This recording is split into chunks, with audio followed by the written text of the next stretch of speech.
£5,00,000 মোর সাব্যস্ত করিয়া আপনার নিকট আপনার নিকট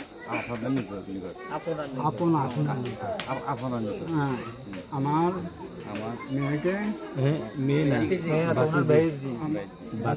বাতিজিকে নিকাহ দিলাম।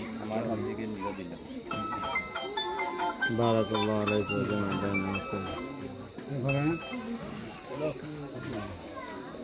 মোহাম্মদ শেখ ফরিদ পিতা মোহাম্মদ ইব্রাহিম সাং উপজেলা £5,00,000 মোহর স্বীকার করিয়া উপস্থিত মজলিসকে সাক্ষী রাখিয়া জান্নাতুল ফিরদাউস পিয়াকে আমি কবুল করিলাম। আবার বলেন আমি কবুল করিলাম। আবার কোন আমি কবুল করিলাম।